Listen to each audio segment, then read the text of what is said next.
Anita Pottamkulam and I work as the Director Culture for Dakshina Chitra Museum.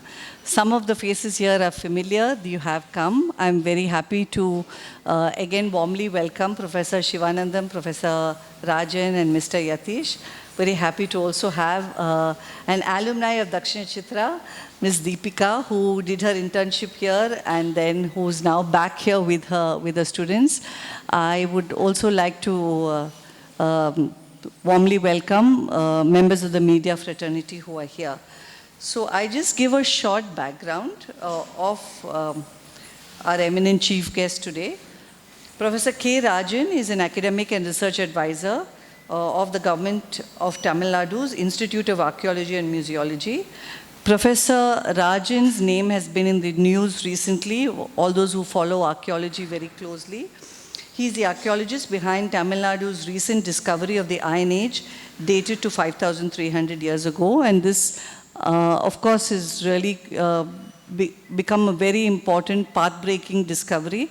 There's, in fact, not changing the history of the region, but sort of changing history the way we understand it globally. We also have Professor Sivanandam.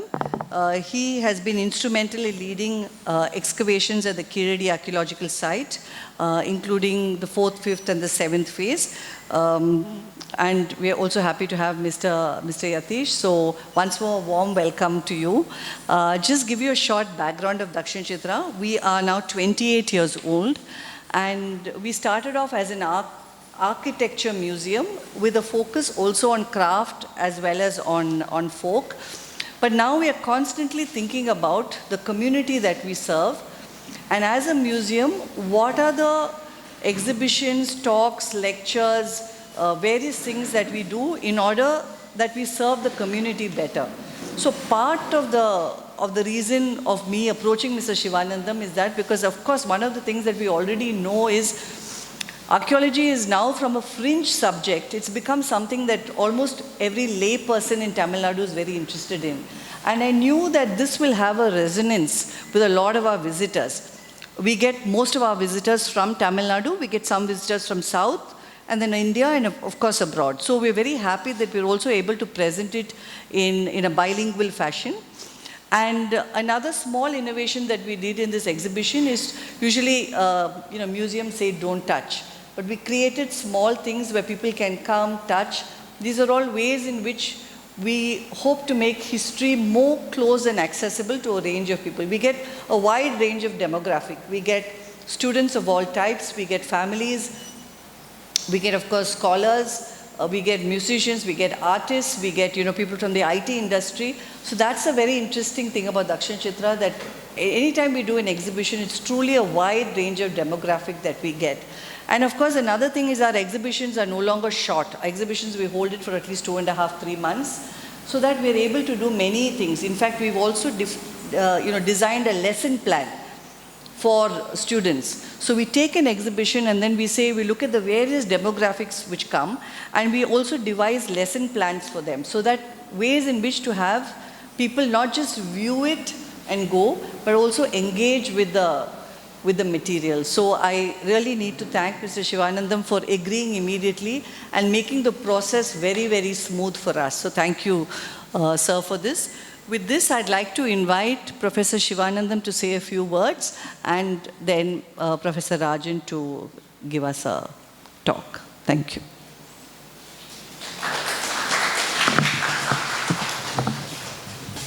Tamil Nadu அரசு தொல்லியல் துறையும் தக்ஷிண சித்ரா நிர்வாகம் இணைந்து இந்த நடுகள் கண்காட்சியை நடத்த வேண்டும் என்று ஒரு 4 மாதங்களுக்கு திட்டமிட்டிருந்தோம்.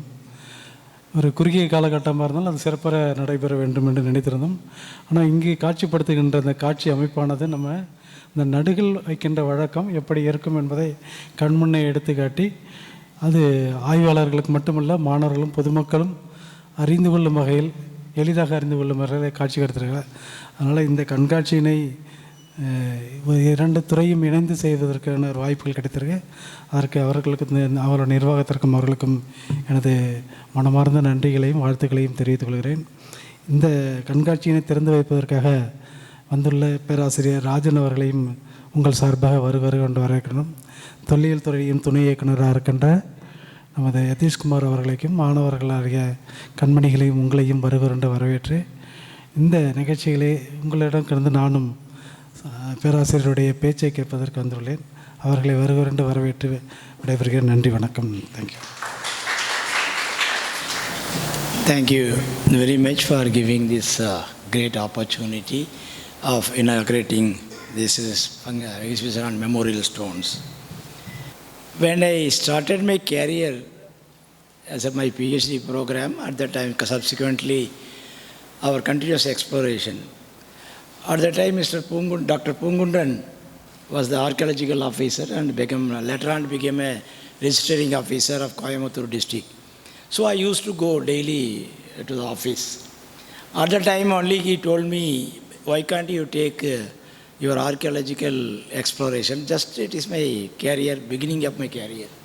He told, why can't you take for starting from Dharmaburi region? Because already you have completed Coimbatore for your PhD program.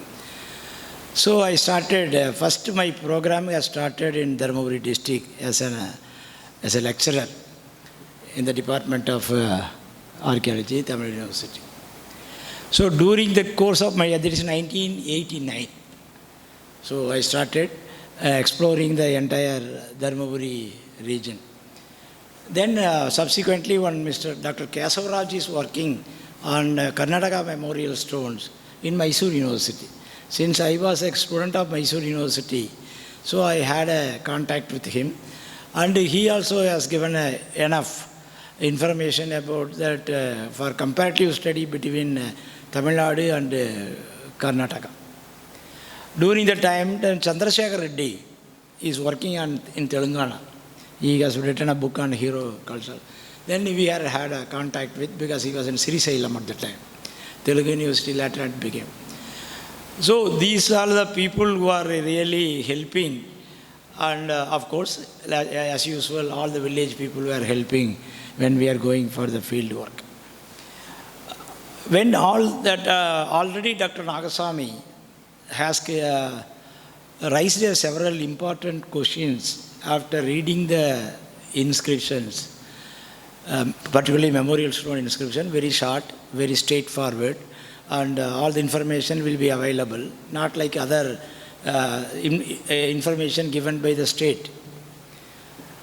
The two things were happening. One is that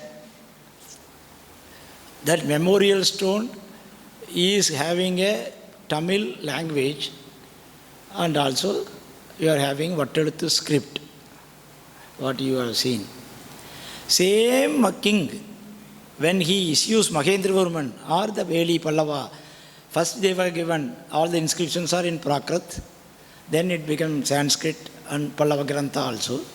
But none of the inscription of contemporary memorial stone inscription of early memorial stone inscriptions are in Tamil script or Vatteluttu script. So I have seen the difference between the state and the subaltern society, what you call cattle raiders. Then this is different. The regional year which is given in the inscriptions, like the regional year is given in the state, is more reliable because directly government has given that inscription. So there is a lot of difference between these two. Whether the information from Kanchipuram or from the capital cities or core region of Pallava, after the king died, the people assumed that still the king is in power, and they go on giving the regional year. That is one point we have to see. Our dual power is going on, the next power has taken in the state, and these people who have not accepted that one, we don't know.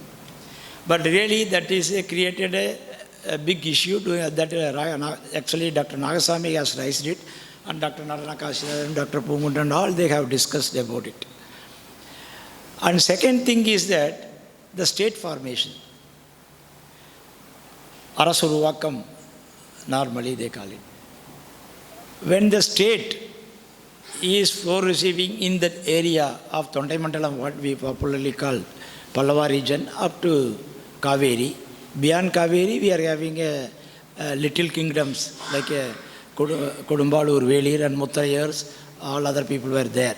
So the buffer zone, if leaving the buffer zone up to Vallar, the buffer zone comes, then after that Pandyas, south of Pudukkottai, we are having a Pandyas. So these two, between this buffer zone or beyond, we are having different type of memorial stones. And if we go to the south, we are having little amount of memorial stone. Then why these people were continuing, other people were not continuing, whether there is any relation between the Sangam age memorial stone and also this memorial stone. That is two different, or one and the same. Then we have gone through all the Sangam literary references. Then we came to know that the Sangam age memorial stone, if at all we are having the Sangam age memorial stone, that should be in a different script. That should be in Damili script, or what we call popularly called Tamil Brahmi script. But we have not come across any single memorial stone during that time in Brahmi script. All are in Vatteluthu script only. So I have written a South Indian memorial stone book. In that I clearly told that since there is no memorial stone in Brahmi script, so these are not belongs to Sangam age. Then what is the, in Sangam literature which is mentioning about memorial stone, what it stands for then? That question we have to answer. Then only we transfer that particular, all sentence we have transferred to memorial stones. That is what they call megalithic monuments. So whatever the Sangam literature is mentioning, only megalithic monuments, not of memorial stone. But this is the hypothesis or theory that we have created, but we ourselves, we are supposed to demolish it. When, of course, he is expired, my former student, Mr. Selva Kumar, and Dr. Atish Kumar, they all doing a field work in Vaigai River Valley. So one day they made a call around 5 o'clock or so that we are having a small square-like thing because it was still in the mud. So they could not, they killed it, there were some square and things, it looks like a Brahmi. So immediately we rushed to the site. Then we told to our student, because they are in Pondicherry University, you can also report to Vatalagundu by tomorrow early morning by 5 o'clock. So all they came by TVS 50 from Pondicherry to Vatalagundu. So I went from Coimbatore to Vatalagundu at that time. So when we have seen that, it was one of the greatest discovery that we popularly call Puliman Kombai inscription. The earliest memorial stone so far discovered in India is from Puliman Kombai.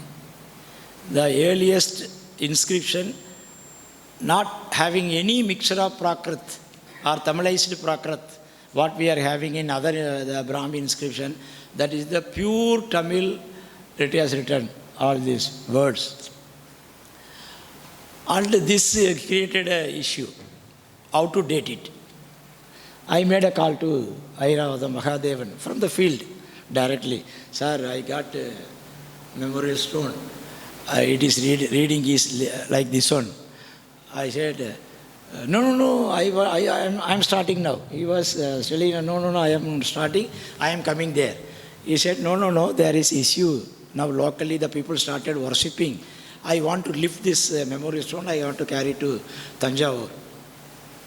So then we carried to Tanjavur. We told to our Honorable Vice Chancellor, I can't leave this memorial stone, otherwise it may be destroyed. So let us carry this immediately to the museum. So then later on we will decide where to be it is installed. So now we carry it to Tamil University. How the memorial stone went to Tamil University, and once former Vice Chancellor C.S. Subramanian was there. And from there, we are shifted now to Keeladi Museum. So presently it is housed in the Keeladi Museum. So every memorial stone, why is so important to the reading Tamil Nadu history is that we have been told to read only the dynastic history. Or what we, out of the dynastic history, we have been told to create or recreate or rewrite the political history. And the entire subaltern society that is no way connected with our state, even the state is also not bothered because they are cattle raising people, no income from them, and they are living in a dry zone. So government will never take any interest, not even a single Brahmadeya, except one Brahmadeya. Entire Dharmaburi region, we don't have any Brahmadeya. If you take it Coimbatore region, the dry zone, we don't have Brahmadeya. So wherever the wet zone or fertile zone, we are having plenty of Brahmadeyas. So this is one issue for us as a student of history, why the religion could not penetrate into the dry zone. Whether government is not interested, or the religious leaders are not interested, or the people are not interested. What is the reason for non-penetration of this philosophy into the dry zone? Even if you take a temples in Dharmaburi region, there is no much temples, except one or two temples, though the river Pennayar is flowing. So running up a river is not so useful. You are having Kaveri from Kodagu region, but culturally rich is in Kaveri Delta. So where the water is useful in an irrigation purpose or any other purpose, there you will get the culture. Where the water is running in a deep, where the water is not useful to the public or the fellow, there you don't have much evidence for cultural evolution or cultural proliferation. So when you are going for a field work, your soil, fertility of the soil, the region, the water resource, and all are more important for understanding a culture or cultural transformation. Till recent, Dharmaburi could not develop because of the fertility of the soil also, one of the important reason. And if you see in that angle, okay, fertility of the soil, the water resource is so important for the development of society, then Tanjavur region has to, or you can say that it has to go at a high level. That also not happening. If you take that richest people, he is in the dry zone of Karikudi, in Coimbatore, Tirupur, Erode, wherever you are having a dry zone, even if you take a Rajasthan, Marwar and Mewar, Marwadi is more richer than the Mewar where you are having fertile zones. If you take a Gujarat, Saurashtrian is more fertile, richer than the people who are in the Patel. So every region, even Gangetic Valley, you take that more prosperous region. So when as an archaeologist or a historian, when you are looking into the historical facts based on these type of inscriptions, why he is writing, where he is writing, where he is installed, why he has installed, till today I have not been permitted to excavate even a single memorial stone. I tried in the Dharmaburi region because I want to know whether the people where they have died, they raised the memorial stone on the skeletal remains, mortal remains of that people. I don't know the answer today. I think in the future generation may, if you get a chance, at least you excavate one memorial stone and see that whether there is any skeletal remains are there. If the skeletal remains are there, you can do ancient DNA. If you are knowing the ancient DNA, you know the name of the person who was written there. So there are linguistic connectivity, ethnic connectivity, ancient DNA connectivity, and also ritual they performed on that memorial stone. So this all is a part in the future we have to answer for these all questions. There are several such questions are there. And Vatteluttu script, the Tamil Nadu is together because of the introduction of one script. If otherwise, we would have been two states. The northern part of Tamil Nadu, we are following a Pallava Grantha and also then you are having a Tamil script. The same contemporary people in the south of Kaveri, they are following a Vatteluthu script. When both Pallavas, they are ruling their region, no issue at all. When the Pandyas, they are ruling their region, south of Kaveri, there is no issue at all. But when the Cholas occupied both the region, then issues are there. Which medium I have to take, Tamil medium, Hindi medium or English medium? So some medium, government has to take a policy decision. Either you have to introduce Vatteluthu script, which is prevalent in the south, in the north, or which is developed already as a Tamil script that has to be introduced in the south. So Rajaraja has introduced complete the entire Tamil Nadu, the only single script. But unfortunately, he has not introduced the same formation as the script, not in Kerala. So the Kerala people have continued in Vatteluthu script, and later on what you present, you call this Malayalam. So the language is same, but script is different. When we are going when people from Tamil Nadu, they can go, they understand the language, they can understand the script. And the people who are coming from Kerala, they can understand the language, but they can't understand the script. This issue is there in the Aditya first. He has created one Peruvali, the highway, in which he has given in both the way. It is a Palakkad, close to Palakkad, that border. So in the border, the people will move in both the directions. So what he has done, he has given inscription in Vatteluthu script as well as Tamil script. The people who are coming from Kerala, let them read it. The people who are going from Tamil Nadu, let them read it. So government has taken a decision, in the border area, let us have a dual script. Language is same.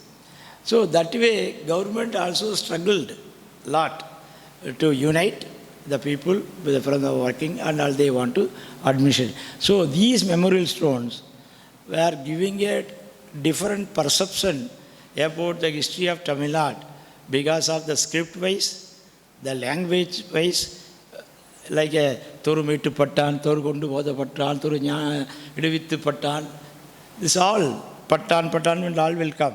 So the language which they have employed in the memorial stone is little bit different. In the same way, the same contemporary period, the language employed in Pallava Pallava inscriptions issued by the state, that is having different language. So if you see that early inscription, you don't have Swasthasiri. Then you are having Swasthasiri. So these all, not only language, the context of the language, the structure of the language, all will change.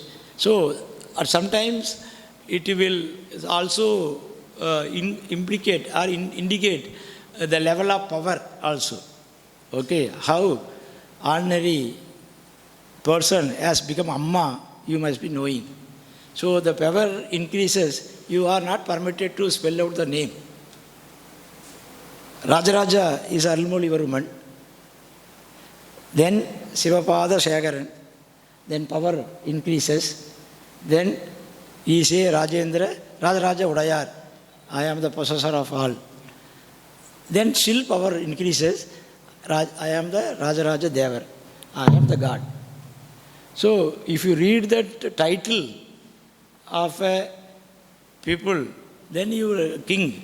You will come to know the power structure, changes of the power structure. But the same people, when you read Swasthasiri, just Swasthasiri, that's all. Then name of the Masindra Parumarukku, Mahendra Parumarukku, or Narsingha Parumarukku. But it is he that they Tamilized all the Sanskrit words, they will Tamilized. Mahindra Parumarukku, Singavinna Parumarukku. So this Varma has become Paruma here. Simha Vishnu has become Singavinna. So this is not a new thing that is happening in today context. It is happening throughout the history of Tamil Nadu. So it is not a new to, for historian it is not new. Only for the contemporary people, other people it may be new. So that way to understand the language structure, understand the change in the expression of the languages. Sometimes if you take a Naika copper plates or Nayaka inscription, 2 pages, 3 pages, only the title name will come. Kandanadu Kundu Kondanadu Godadan. Sometimes the name will come at the last page, telling that I have given a small room or small gift. The man who was given a huge gift never say like that.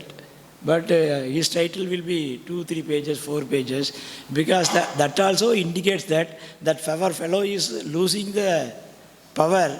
Because of that, he is increasing his title one after another. This is also happening in the post-Naik period and all. That's why we are, sometimes I tell to the, if urgent is there, I will tell, only leave the first 3 pages. You go to directly to the, who is the king. Because we know, Tapuraya, content, all we know, that you just go to the content. But content will be very less. Lot of spelling mistakes will be there. And so, that way, this also one kind of history. What I am telling that, even spelling mistake, even the presence, the way they present the context. So all, then none of the region in India having this much of rich epigraphical source. That's why you could able to rewrite your history based on the inscription. But writing based on only one primary source also very dangerous. Okay, if you take a government geos and if you write a history of Tamil Nadu, it will be correct? It will never be correct. If you take a Hindu paper or any Times of India paper, any newspaper, and if you are rewriting a history out of that one, that also will not be showing a complete picture of the contemporary events. So, we have seen all this, when in recent war also you have seen. So, there is a purpose of conveying a particular message to the public. Everyone is having their own perception of conveying a message to a public. Some communist will be some other way, capitalist will be another way. So everyone is having his own way of expressing and conveying. Inscription also like that only. They are also expressing they are communicating with the contemporary society. They want to convey certain things to them. So that way, don't take mistake of that one. This is a part of a history. When you are reading a history, primary sources, don't rely on only one primary source. Assume that you are writing on Pallava history without reading a memorial stones. What type of history you will write up? It is a good state, good administration, socially it is very powerful, it is all glorification you will make. But the moment you read a memorial stone, same Mahendra Varman, Narasimha Varman, all the inscription, you will be having a different picture. That's why I tell you, literature also the same way.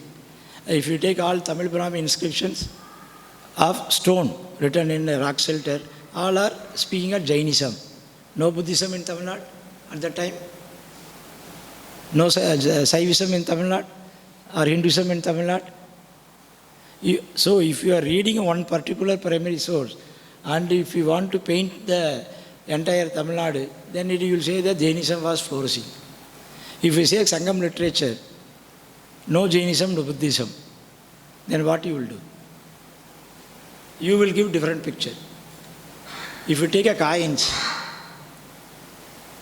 that will give different picture. So, unless, as a historian, you have to collect all the primary sources, put in front of you, and analyze entire primary source, and then come to a conclusion after visiting the field. What is written in the script or inscription may not be true when you go to the field. So you have to, ground check has to be made. So that way it may give different picture. That way all the memorial stones which has been displayed here, I think all the memorial stones, personally I would have touched and I agree, because several places, even women, even today it is not allowed. So it is a great effort of taking a stampage and inscription of that and producing to you for and also displaying the entire in a chronological order so that you can understand that change in the state formation, in the script, language structure, and everything you can understand the way they have displayed this exhibition. I congratulate Dakshineshwara for making this event a grateful and useful and fruitful one. Thank you very much for your passion, Gary. Thank you very much. Thank you very much, Professor Rajan. It was really, I think what we are seeing more and more is evidence-based scientific presentation of knowledge of the past, the way that Professor Rajan does and the team at State Archaeology Department does, is the only way to credibly move forward our stories of our past. And I also want to add something that I believe in a very personal way, is that for me, the health of a society, for me, and this is very personal, is not the number of engineers it produces or the number of IT professionals it produces. For me, the health of the society is actually the number of archaeologists, artists, musicians, historians, poets. Because if a society is able to support and allow these professions, people working in these professions to thrive and have a dignified living, then I think we are truly a healthy society. And for that, I'm so happy that I'm speaking to a bunch of historians and to-be historians, to-be archaeologists. I just want to say, keep the faith. I know it's not easy. You'll find your colleagues in IT and all that doing, sort of doing that. But this is really such an exciting and such an important profession for any society to have. So keep the faith. All of you have been fantastic. I've been seeing you over the past month or so. So keep the faith. And I want to particularly thank once more Professor Rajan, Professor Shivanandam, and Mr. Yatish. And thank all the interns who came here, and thank all the team members of Dakshina Chitra. Thank Deepika for sending such wonderful students. So thank you all. This exhibition is on for 2 months. As I said, we'll have a series. We're going to have a series of walkthroughs. Ella weekend, we will be advertising walkthroughs. So anybody who comes in, 11:30 and 3:30, we'll be having walkthroughs of the exhibition. So thank you all. There's tea and biscuits outside. Please help yourself. Thank you.